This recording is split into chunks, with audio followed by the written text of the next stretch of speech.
Belated Happy New Year! This is Stephanie and VSM, continuing on from a series of videos we started last year, examining how by using logical themes, teachers can ensure that the key elements of music education, that is practical music composition, theory, listening and discussion, are adequately covered in the classroom for all age groups.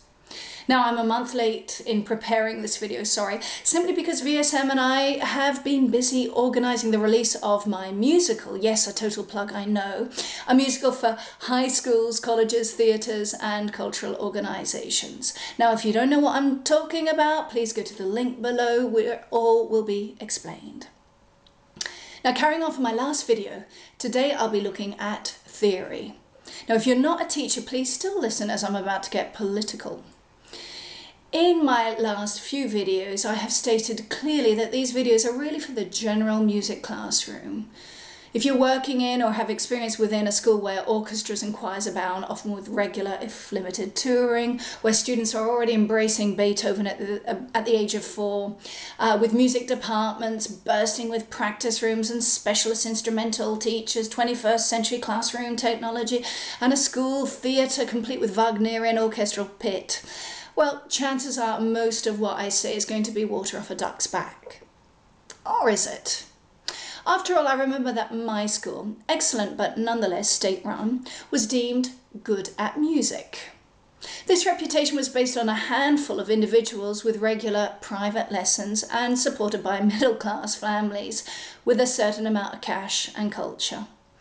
School or curricular involvement clearly had little to do with its positive reputation, and I suspect that this is still the case today.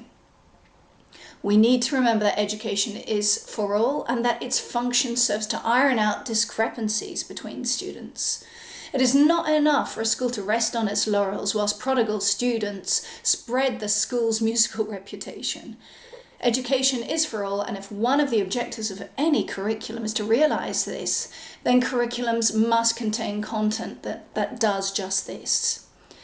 And so here I turn to theory, an essential curricular feature in music education, which provides an important and extraordinarily democratic means for reinforcing listening discursive activities, whilst allowing students the key toward independent practical learning by means of reading and writing, and then from there it's a small step towards composition. Now, as you can see already, there is no need to do deliberate linking of this ingredient into a balanced educational diet, as it links up by default. But for the skeptical among you, let's go back again to the topic of humour, which I looked at in the previous videos. If the class is singing Lear's A Christmas Carol, which I referred to in my last video, and they're using sheet music, at any point you can go over bar numbers, note names, score indications such as, repeats, and such like, increasing the difficulty with age and experience, finishing with, cadences, intervals, the texture of a score, and so on. Likewise, if you've been discussing Beethoven's Symphony No. 2, the Scherzo, then play the piece using notation. My previous video gives 4 practical possibilities of this, all obviously linked up to written music. But of course, all this needs to be backed up by quiet, written, theoretical work. And I've put a number of differentiated worksheets below that you're free to download. But attention to those of you already scoffing at my lack of information technology. Yeah, there are many online music notation exercises out there that free up the teacher in terms of time and grading, and they also keep the student quiet in front of the computer iPad. I don't approve. The main reason is in recognition of the importance of functional specialization, and this is a feature in humans which integrates sensation, movement, control, and thinking. Recognizing the hand's unique relationship with the brain, and with psychology increasingly linking the physical act of writing with high academic ability, I'd personally be keeping the good old worksheet where students physically have to write their answers up. Yes, it's onerous on the teacher who then has to mark the darn thing, but that in itself is also positive, as teachers have a tighter control on their knowledge of a student's ability. At a practical level too, it's easier. Just think if Wi-Fi or electricity is down, if somebody's forgotten their computer or the computer's broken, whatever.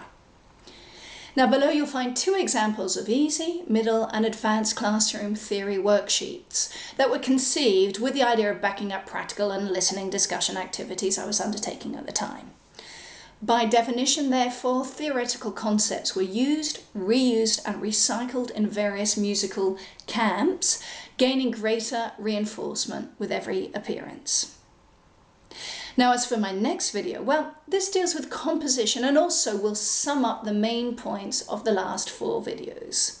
I'll also include a series of lesson plans resources that are grouped around specific themes that you are free to use at will. I would, however, ask you to write in and tell me how you get on with these resources and whether you've got any tips and extras that could improve upon what I'm suggesting here. Thanks a lot and see you next time. Bye.